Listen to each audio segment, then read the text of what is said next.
تو کہتے ہیں کہ نبی پاک صلی اللہ علیہ وسلم نے اس موقع پر اس کے بارے میں فرمایا تھا کہ لسانہ مومن وقلبہ کافر، کہ اس کے چونکہ علم کی باتیں کرتا ہے، حکمت کی باتیں کرتا ہے، تو اس کی زبان ایمان والی ہے اور حقیقت میں یہ کافر ہے، اللہ تعالیٰ معاف فرمائے۔ یعنی اس طرح کا یہ شاعر تھا۔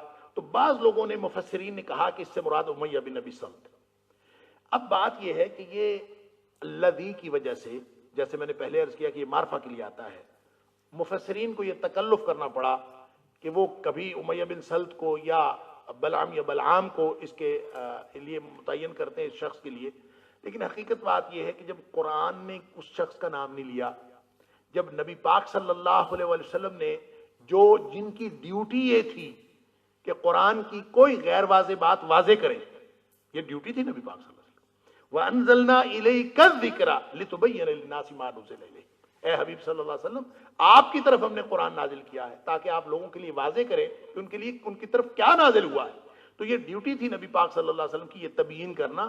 آپ نے بھی اس کا نام نہیں بتایا تو ہمیں کیا ضرورت ہے اس کے پیچھے چلنے کی کہ یہ متعین شخص کون تھا۔ اگر یہ متعین شخص ہو بھی تو جب قرآن نے اور نبی پاک صلی اللہ علیہ وسلم نے اس کا نام نہیں لیا تو ہم بھی کسی طرح متعین کرنے کی کوئی ضرورت محسوس نہیں کرتے۔ البتہ رہ گئی الذی والی بات کہ یہ متعین شخص لازماً ہونا چاہیے، ہے بھی تو ہمیں نہیں پتا، اور اس میں کوئی حرج نہیں ہے کہ نہ پتا ہو۔ اور ویسے الذی کے بارے میں بعض مفسرین نے، جس میں صاحب تدبر قرآن امین حسن اصلاحی صاحب بھی شامل ہیں، انہوں نے بڑی خوبصورت بات لکھی ہے۔ انہوں نے کہا کہ بعض اوقات انسان تمثیلی انداز میں بات کرتا ہے اور جو تمثیل بتانا چاہتا ہے اس کو ایک شخصیت کے طور پر، ایک خاص شخصیت کے طور پر سامنے رکھ کے بات کرتا ہے، اور یہ بلاغت کا تقاضا ہوتا ہے۔ یہ بلاغت کا تقاضا ہے کہ آپ کہیں کہ ایسا شخص، اچھائی کے لیے، برائی کے اظہار کے لیے بھی آپ کہیں کہ ایسا برا شخص، تو یہ اصل میں الذی، اس وقت معرفہ استعمال کرنا، ایسی تمثیل جس میں آپ بالکل مجسم کر کے کسی کردار کو واضح کرنا چاہتے ہوں، تو اس میں بلاغت کا تقاضا یہ ہوتا ہے کہ آپ الذی استعمال کریں جو کہ معرفہ کے لیے استعمال ہوتا ہے۔ لہٰذا یہ اللہ کے قرآن کا ایک اعجاز ہے، اور قرآن میں فصاحت و بلاغت کی ساری وہ جو آخری حدیں اس میں موجود ہیں، جو کسی زبان میں بھی ہو سکتی ہیں اور عربی زبان میں بھی ہو سکتی ہیں۔ اس لیے اللہ کریم نے اس میں صرف اور صرف تقاضۂ بلاغت کے تحت تمثیلی انداز میں بیان فرمایا ہے۔ اس شخص کی خبر ان کو دو، ایسا یعنی کوئی نہ بنے۔ یہ مثال عام ہے لیکن اس کو خاص کر کے اس لیے بیان کیا ہے تاکہ سب کی توجہ اس طرف ہو جائے اور سب تک یہ بات پہنچ جائے۔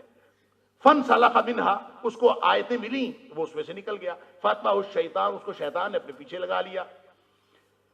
اللہ اکبر۔ فکان من الغاوین، اور گمراہ لوگوں میں سے ہو گیا۔ ولو شئنا لرفعناہ بہا، اللہ اکبر۔ ہم اگر چاہتے تو اس کو ان آیات کے ساتھ، یہ لرفعنا بہا، لرفعناہ بہا کے دونوں معنی ہو سکتے ہیں۔ ایک تو یہ کہ جو ان کو آیتیں ملی تھیں اس کے ساتھ ہم ان کو رفعت عطا کر دیتے، اللہ چاہتا تو یہ بھی ہو سکتا تھا۔ دوسرا معنی یہ بھی ہو سکتا ہے کہ اگر ہم چاہتے تو جو ہی اس کو وہ آیتوں میں سے نکلا ہے، جو ہی اس نے وہ لبادہ اتار پھینکا ہے اور وہ شیطان کی گمراہی میں چلا گیا ہے، تو ہم اسی کے ساتھ فوراً اس کو زمین سے اٹھا لیتے۔ ہم چاہتے تو فوراً اس کی زندگی کا خاتمہ کر دیتے، اسی کے ساتھ اس کو اٹھا لیتے۔ وَلَكِنَّهُ أَخْلَدَ إِلَى الْأَرْضِ، لیکن وہ زمین میں باقی رہا، زمین میں اس کو بقیہ زندگی ملی۔ وَاتَّبَعَ هَوَاهُ، اب اس نے جو باقی دیا، اللہ تو اس بات پر قادر ہے نا کہ کوئی شخص اللہ کی نافرمانی کرے، اللہ تعالیٰ اس کو اسی وقت غرق کر دے، اللہ اس بات پر قادر ہے۔ لیکن اللہ تعالیٰ کا قانون یہ نہیں ہے، اللہ تعالیٰ مہلت دیتا ہے، اللہ تعالیٰ آہستہ آہستہ پکڑتا ہے، اللہ تعالیٰ کسی کو فوراً نہیں پکڑتا۔ اللہ کا ایک قانون ہے، قانون امہال ہے، قانون استدراج ہے، اس کے تحت اللہ تعالیٰ اس کو درجہ بدرجہ، آہستہ آہستہ، بتدریج اللہ تعالیٰ اس کو پکڑتا ہے۔ لہذا دیکھیں ظالم ظلم کر رہے ہیں، کتنے بڑے بڑے مشرک ہیں اس دنیا میں پھر رہے ہیں، کتنے بڑے بڑے ظالم ہیں اس دنیا میں پھر رہے ہیں، اللہ تعالیٰ ان کو نہیں پکڑتا۔ اللہ تعالیٰ نے ایک خاص وقت رکھا ہے، وہ اللہ کا اپنا قانون ہے، اللہ کی اپنی حکمت ہے۔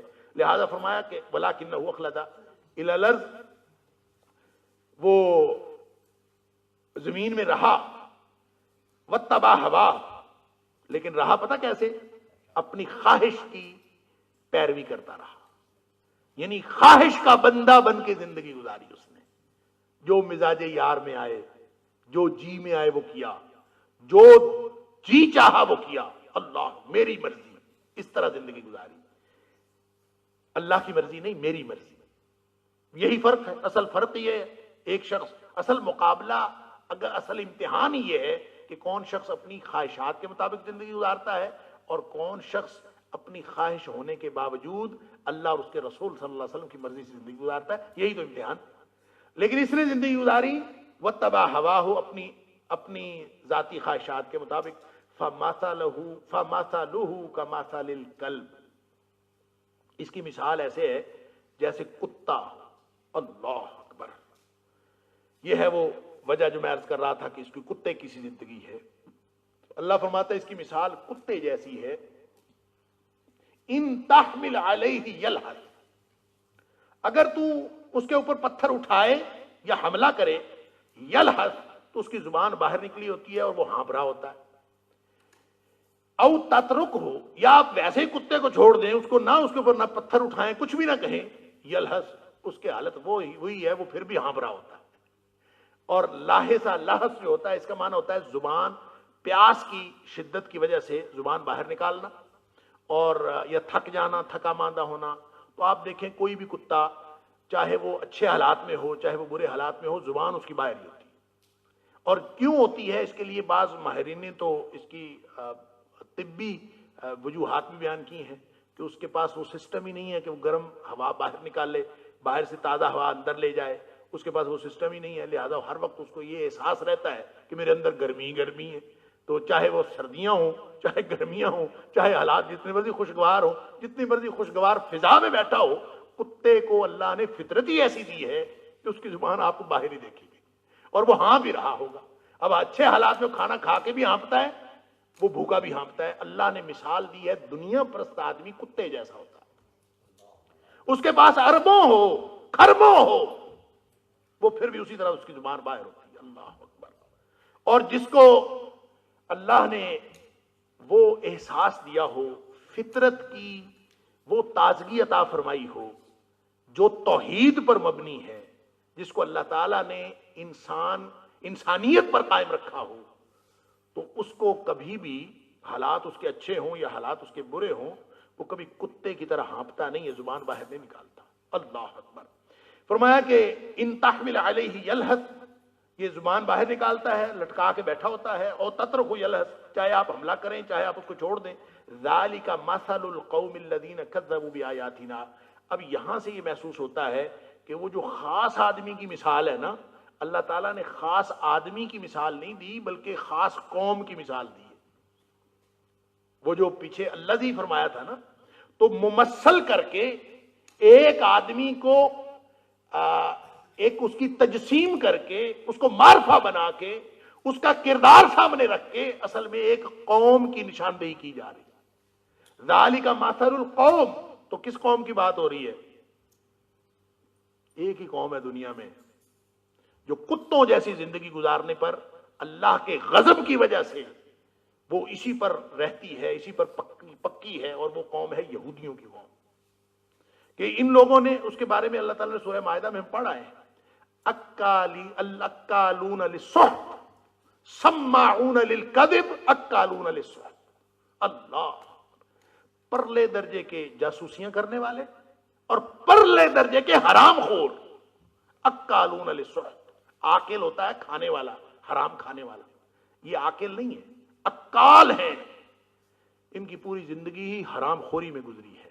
اکالون للسحت، تو جو شخص حرام خوری پہ تلا ہوا ہو اور دنیا پرستی میں اس طرح ڈوبا ہوا ہو کہ حالات اچھے ہوں یا حالات برے ہوں، اس کی زبان باہر ہی رہتی ہے دنیا کے لیے، اور اس نے ہر وقت اس کی وہ حوث کبھی ختم نہیں ہوتی، تو ایسی یہ ذالک مثل القوم الذین کذبوا بآیاتنا، یہ اس قوم کی مثال ہے جنہوں نے ہماری آیتوں کو جھٹلا دیا۔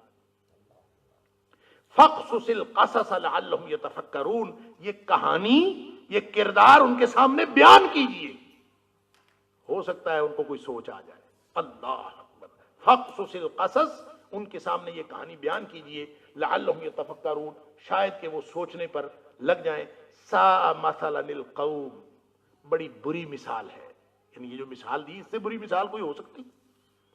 کتوں جیسی زندگی، اللہ، اور وہ جو حدیث میں آتا ہے، وہ حدیث تو اگرچہ کہا جاتا ہے ضعیف ہے، کہ الدنیا جیفہ وطلابھا کلاب، یہ دنیا ایسے ہے جیسے مردار ہو اور اس کو کھانے والے کتے ہیں، اس کو کھانے والے نہیں، اس کے طلب کرنے والے، یعنی اس سے مراد دنیا پرست لوگ ہیں جو دنیا پرستی میں مبتلا ہے۔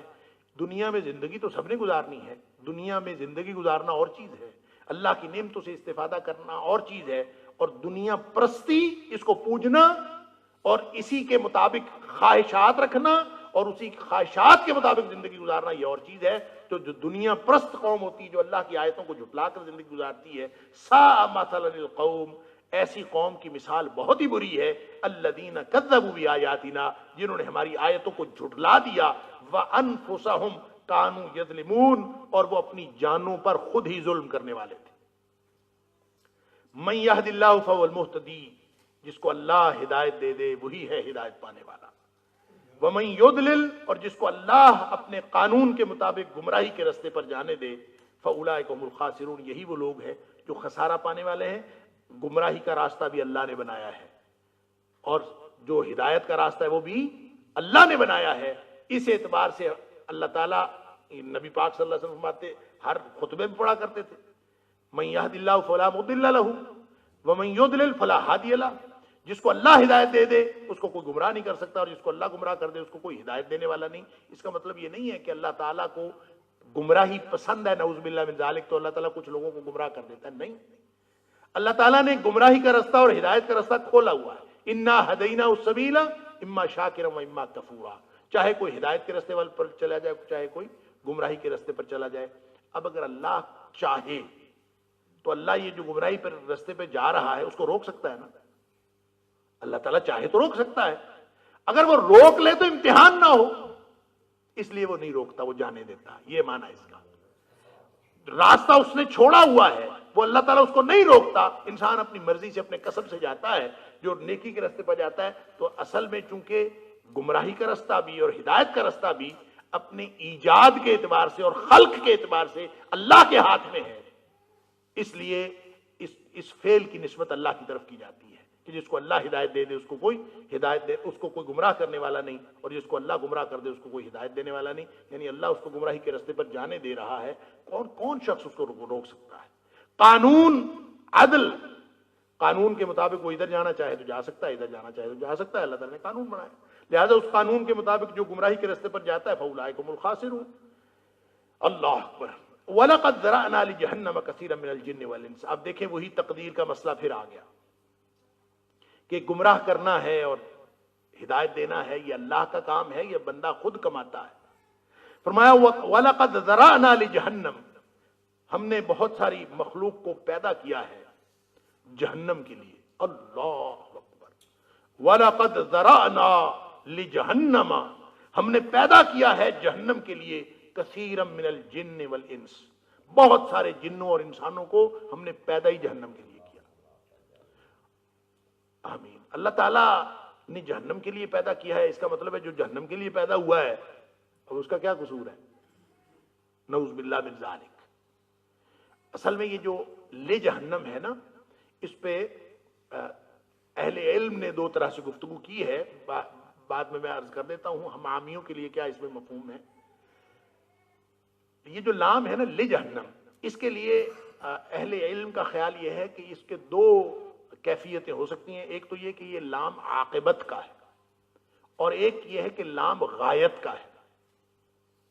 غایت کا ہوگا تو غایت کا مطلب ہوتا ہے مقصد، یعنی اللہ نے پیدا کیا اس وقت مقصد ہی یہ تھا کہ ان کو جہنم میں لے کے جانا ہے، اس لیے پیدا کیا۔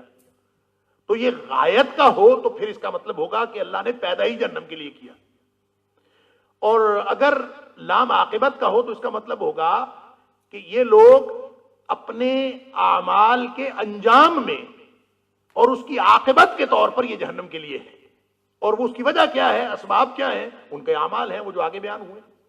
تو یہ لام عاقبت کا ہے، اکثر اہل علم کا خیال ہے یہ غایت کا نہیں۔ لیکن اگر غایت کا بھی ہو تو بھی کیا بات ہے، یہ تقدیر کا مسئلہ ہے۔ اللہ نے ہر ایک کو پیدا کیا ہے. یہ تو ایسے ہی ہے. ایسا ہو ہی نہیں سکتا کہ اللہ تعالیٰ کسی کو پیدا کرے اور پیدا کرتے ہوئے اللہ تعالیٰ اس لیے پیدا کرے کہ میں نے اس کو جہنم میں پھینکنا ہے، میں اس لیے پیدا کر رہا ہوں. یہ اس لیے نہیں ہو سکتا کہ پھر تو امتحان نہیں ہو سکتا نا، پھر امتحان نہیں ہے. اور اگر تقدیر میں ایسا لکھا ہے، اگر اس کو لام غایت سمجھیں، لام عاقبت نہ سمجھیں، یہ لام غایت ہو، جو ہمارے ذہن میں سب سے زیادہ کوئی اپنے مجبور ہونے کا تصور ہو سکتا ہے اس آیت سے، اگر وہی مفہوم لے لیں، اگر وہی لے لیں تو بھی اس کا مطلب کیا ہے؟ اس کا مطلب یہ ہے کہ اس کا تعلق تقدیر کے ساتھ ہے. میں اور آپ اتنے سارے لوگ یہاں بیٹھے ہیں، اللہ تعالیٰ ہم سب کو جہنم سے بچائے، اللہ تعالیٰ ہم سب کو جنت میں جانے والا بنائے. اللہ تعالیٰ تمام مسلمانوں کو، تمام اہل ایمان کو، تمام زندہ مردہ آنے والے تمام مسلمان، اللہ اغفر لنا ولجمیع المؤمنین والمؤمنات والمسلمین والمسلمات الاحیاء منہم والاموات. اللہ تعالیٰ ہم سب کو جہنم سے بچائے اور جنت میں جانے والا بنائے. اگر ہم اس آیت کو اس مفہوم کے تحت لیں جو سب سے زیادہ ہمیں اپنے آپ کو کے اوپر جبر ہوتا ہوا محسوس ہو، اگر ہم وہ لے لیں غایت کا لام لے کے، تو پھر بھی ہم کیسے اندازہ کر سکتے ہیں کہ ہم میں سے کس کو جہنم کے لیے اللہ نے بنایا ہے اور کس کو جنت کے لیے بنایا ہے؟ ہمیں کیا معلوم؟ اگر ہم اس کا مفہوم یہ لے بھی لیں تو اس کا تعلق ہمارے علم کے ساتھ ہے ہی نہیں، اس کا تعلق اللہ کے علم کے ساتھ ہے. اسی کو تقدیر کہتے ہیں. تقدیر اللہ کا علم ہے، اور تقدیر میں اللہ نے کس کو جہنمی بنایا ہے کس کو جنتی بنایا ہے، ہم اس کے پابند ہیں ہی نہیں. ہم پابند ہیں شریعت کے، ہم اس تکوین کے اور اس تقدیر کے پابند نہیں ہیں. جو اللہ کا علم ہے اور اللہ کے ہاں اللہ ہی کو معلوم ہے، ہمیں جس بات کا علم ہے ہی نہیں، ہم اس کے پابند کیسے ہو سکتے ہیں؟ ہمیں اللہ نے پابند بنایا ہے تو شریعت کا پابند بنایا ہے. ہم تکوین کے پابند بھی نہیں ہیں، ہم تقدیر کے پابند بھی نہیں ہیں. تکوین بھی اللہ کی بنائی ہوئی. میں اپنی مرضی سے مرد نہیں بنا، مجھے اللہ نے بنایا ہے. میں اپنی جو عورت بنی ہے وہ اپنی مرضی سے عورت نہیں بنی. میں اپنی مرضی سے مسلمانوں کے گھر پیدا نہیں ہوا. یہ جو تکوینی امور ہیں، ان تکوینی امور کا تعلق بھی اللہ کی حکمتوں کے ساتھ ہے. تقدیر کے امور کا تعلق بھی اللہ کی حکمتوں کے ساتھ ہے. میرا اس کے ساتھ تعلق ہی نہیں. مجھے اللہ نے فرمایا ہے، مجھے اور آپ کو، ہم سب کو جو حکم ہے، یا ایھا الناس اعبدوا ربکم، تم نے سب نے اپنے اللہ کی غلامی میں زندگی گزارنی ہے. بس بات ختم. یہ شریعت کا حکم ہے. حالانکہ اللہ چاہتا تو ہمیں بھی ویسا ہی بنا دیتا جیسے باقی ساری مخلوق اللہ کی بندگی میں چل رہی ہے. ساری کائنات اللہ تعالیٰ کی بندگی میں زندگی گزار رہی ہے. انسان اور جن بھی اللہ کی بندگی میں ہی زندگی گزارتے ہیں. لیکن اللہ نے یہ دو راستے بتا کے تشریعی طور پر شریعت کا حکم یہ ہے کہ اعبدوا ربکم، اس سیدھے راستے پر جانا ہے، اس برے راستے پر نہیں جانا. ہمیں یہ حکم ہے، لہذا ہم اس کے پابند نہیں ہیں. کون جنتی کون جہنمی سوائے اللہ کے کوئی نہیں جانتا. یہ تو ایسے ہی ہے نا، یہ تو غصے اور تحدید کی بات ہے. اللہ کا یہ بیان یہ ایک غصے کا اظہار ہے. اور یہ ایسے ہی ہے جیسے کوئی ٹیچر کسی کو پڑھا کے امتحان سر پہ آ جائیں تو ٹیچر کو پتا ہوتا ہے نا کہ یہ جو کلاس کے 3-4 مشٹنڈے ہیں نا، یہ پاس نہیں ہو سکتے. اس کو پتا ہوتا ہے. لہذا وہ کہتا ہے کہ تم نے تو امتحان ہی فیل ہونے کے لیے دینا ہے. اگر وہ غصے کے ساتھ یہ کہے تو اس کا مطلب یہ نہیں ہے کہ ٹیچر کے ہاتھ میں ان کو فیل یا پاس کرنا ہے، یا ٹیچر ان کو فیل یا پاس ہونے کا حکم صادر کر رہا ہے. وہ حکم صادر نہیں کرنا. اللہ کے ہاتھ میں سب کچھ ہے، لیکن اللہ یہ ان کے ہاتھ میں، ان کے کسب میں، ان کو شرعی طور پر جن امور کا پابند بنایا ہوا ہے، ان کے کردار کے مطابق غصے کا اظہار ہے کہ اتنے موقع دیے بنی اسرائیلیوں کی بات ہے نا، اتنے مواقع دیے، لیکن بہت ساری دنیا تو ایسی ہے جو گویا جنت اور جنت کے لیے اور اللہ کی انعامات کے لیے پیدا ہی نہیں ہوئی، وہ پیدا ہی جہنم کے لیے ہوئے. اللہ وجہ اس کی، سبب اس کا اللہ کا حکم نہیں ہے. سبب کیا ہے؟ اگلی آیت کے اگلے حصے میں آ رہا. سبب کیا ہے؟ وَلَقَدْ ذَرَأْنَا لِجَهَنَّمَ، یعنی سخت غصے اور تحدید کی بات ہے. اور پھر اگر اس کو لام عاقبت کا سمجھ لیا جائے تو بات سمجھ میں آ جاتی ہے کہ کچھ اعمال کے بدلے میں ان کو انجام کے اعتبار سے جہنم ملے گی. لے جہنم، یہ معنی اس کا، کثیر من الجن والانس، بہت سارے جنوں انسانوں کو. یہ کون لوگ ہیں؟ فرمایا لہم قلوب لا یفقہون بہا، یہ ہے وجہ. لہم قلوب، ان کو دل تو ملے ہوئے ہیں، اللہ نے دل عطا فرمائے ہیں، لا یفقہون بہا، وہ کوئی بات سمجھنے کو نہیں دیتے، سمجھتے ہی نہیں بات. وَلَهُمْ أَعْيُنٌ، آنکھیں ان کی ہیں، لا یبصرون بہا، اسے دیکھتے نہیں. وَلَهُمْ آذَانٌ لا يسمعون بہا، ان کے کان بھی ہیں لیکن وہ اس سے سنتے نہیں ہیں. اللہ اکبر. اولئک کالانعام بل ہم اضل، یہ ہے وجہ جہنم میں جانے کی. اللہ کا حکم نہیں ہے، اللہ نے تو پیدا کیا ہے، اللہ نے تو دونوں راستے کھلے رکھے ہیں. اب جہنم میں جانے کی کیا وجہ ہے؟ دل و دماغ اللہ نے دیے ہیں، سوچتے نہیں، آنکھیں دی ہیں، دیکھتے نہیں، کان دیے ہیں، سنتے نہیں ہیں. اولئک کالانعام، اللہ تعالیٰ فرماتا ہے کہ یہ چوپایوں کی طرح ہے، مویشیوں کی طرح ہے، ڈنگروں کی طرح ہے. بل ہم اضل، بلکہ اس سے بھی گئے گزرے. اللہ اکبر. اس کو ایک تو اس طرح سے انٹرپریٹ کیا مفسرین نے کہ جب اللہ نے فرمایا کل انعام، یعنی یہ بڑا خاص اسلوب ہے اللہ کے بیان کا کہ اولئک کل انعام بل ہم اضل. حالانکہ اگر سیدھا فقرہ ہو نا تو یہ ایسے ہونا چاہیے کہ اولئک اضل الانعام، یہ مویشیوں سے بھی گئے گزرے ہیں، یعنی اضل الانعام مویشیوں سے، ڈنگروں سے بھی زیادہ گئے گزرے ہیں، ان سے بھی گمراہ ہیں. یہ کہا جا سکتا تھا لیکن اللہ کریم نے یہ نہیں فرمایا. فرمایا اولئک کالانعام، یہ ڈنگروں جیسے ہیں، بل ہم اضل، بلکہ اس سے بھی زیادہ گئے گزرے. اس اسلوب کا کیا مطلب ہے؟ اس اسلوب میں ایک تو جو مفسرین نے وضاحت کی ہے اس کا، اور بھی یہ درست محسوس ہوتی ہے وضاحت، کہ کل انعام جب فرمایا تو ان کی جو کتوں جیسی عادت ہے نا، اس لیے فرمایا کہ اس کو چاہے دنیا ملے، دنیا پرست انسان کی جو اوپر مثال دی کہ اس کو دنیا ملے نہ ملے، دنیا پرستی میں وہ اس قدر مبتلا ہے کہ اس پر اثر ہی نہیں ہوتا، اس کو کسی چیز کا اثر نہیں ہوتا. جیسے اللہ تعالیٰ نے سورہ بقرہ کے اندر فرمایا کہ آپ اس کو ڈرائیں، انذرتہم ام لم تنذرہم لا یؤمنون، ان کو کوئی فرق نہیں پڑتا. اللہ.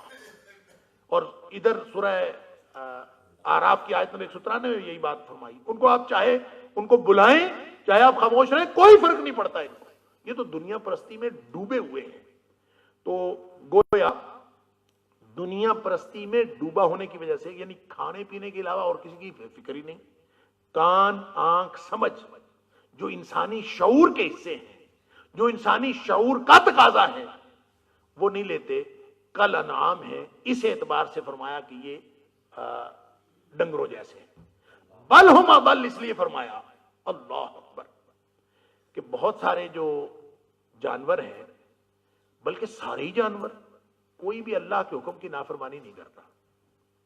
انسان اللہ کے حکم کی نافرمانی کرتا ہے، یعنی جانوروں جیسا ہے. جب یہ اپنا وظیفہ انسانیت ادا نہیں کرتا، اور جانوروں جیسا ہے جب یہ مادہ پرستی میں مبتلا ہوتا ہے. اور جانوروں سے بھی گیا گزرا ہے کہ وجود کے اعتبار سے ایک، ہر وجود کا ایک وظیفہ ہوتا ہے. یعنی جو کتے کے وجود کا ایک مطلب ہے، ایک مقصد ہے، گدھے کے وجود کا ایک مقصد ہے، گھوڑے کے وجود کا ایک مقصد ہے، چڑیا بنائی ہے اللہ نے، اس کا ایک مقصد ہے. ہر وجود کا ایک مقصد ہے. اور جو بھی وجود اللہ نے دنیا میں پیدا کیا ہے، ہر وجود اپنا وظیفہ وجود ادا کر رہا ہے سوائے انسان کے.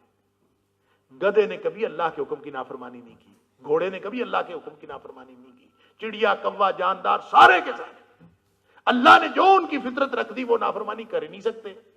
نافرمانی کرتا ہے تو انسان کرتا ہے.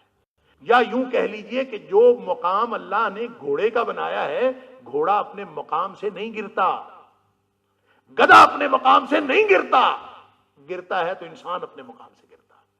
اس لیے یہ تو جا کے جڑی بوٹیوں کو پوجنا شروع کر دیتا ہے، پتھروں کے سامنے ماتھا ٹیکنا شروع کر دیتا ہے.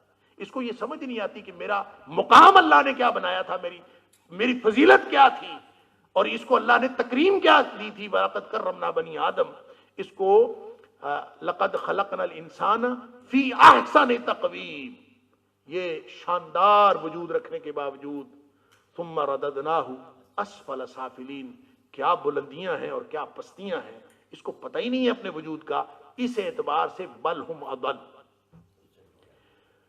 اور یہ صحیح انٹرپریٹیشن ہے۔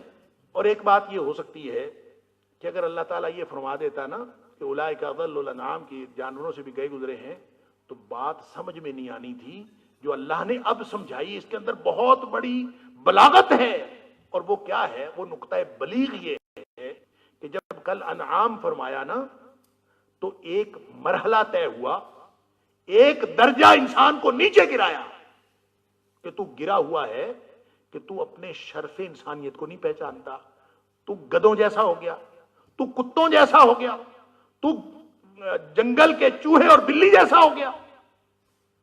پھر فرمایا بل ہم اضل، تو ان جیسا بھی کیسے ہو سکتا ہے؟ وہ اپنا وظیفہ وجود ادا کرتے ہیں، تو وظیفہ وجود ادا نہیں کرتا، تم دونوں ایک جیسے کیسے ہو سکتے ہیں؟ وہ جنگل کا چوہا اور بلی تجھ سے بہتر ہے، وہ درندے تجھ سے بہتر ہیں، وہ بھیڑیے تم سے بہتر ہیں جو جنگل میں پھر رہے ہیں، اس لیے کہ وہ اپنا وظیفہ وجود ادا کرتے ہیں، تو وظیفہ انسانیت ادا نہیں کرتا، اور تجھے تو ذمہ داریاں دی ہیں تو ادا نہیں کرتا، ان کو جو ذمہ داریاں دی ہیں وہ اللہ کے حکم سے سر منہ انحراف نہیں کرتے۔ اس لیے اور پھر تو جس طرح اللہ کو چھوڑ کر در در پہ جھکتا ہے، کوئی جانور تو نہیں جھکتا، لہذا تو ان کے برابر کیسے ہو سکتا ہے؟ گویا جانوروں کا استحقاق مجروح ہو جاتا اگر اللہ بل ہم اضل نہ فرماتا، تو بل ہم اضل، ان سے بھی گئے گزرے ہیں۔ اللہ اکبر، اولئک هم الغافلون۔ حقیقت بات یہ ہے کہ ان کو علم ہی نہیں کہ یہ اصل میں کیا تھے، یہ غافل لوگ ہیں، غفلت میں پڑے ہوئے۔ اللہ تعالی ہم سب کو ایسے ہر طرز عمل سے اور ایسے رویوں سے محفوظ فرمائے، اور اللہ تعالی ہمیں بہترین انسان بنائے، اور اس طرح کا انسان مطلوب اللہ تعالیٰ بنائے جو اس کو مطلوب ہے، اور جس تقاضے کو اللہ تعالیٰ چاہتا ہے ہم سے، جو کردار اللہ تعالیٰ ہم سے چاہتا ہے، اللہ تعالیٰ ہمیں وہ کردار ادا کرنے کی توفیق عطا فرمائے۔ وآخر دعوانا الحمدللہ رب العالمین۔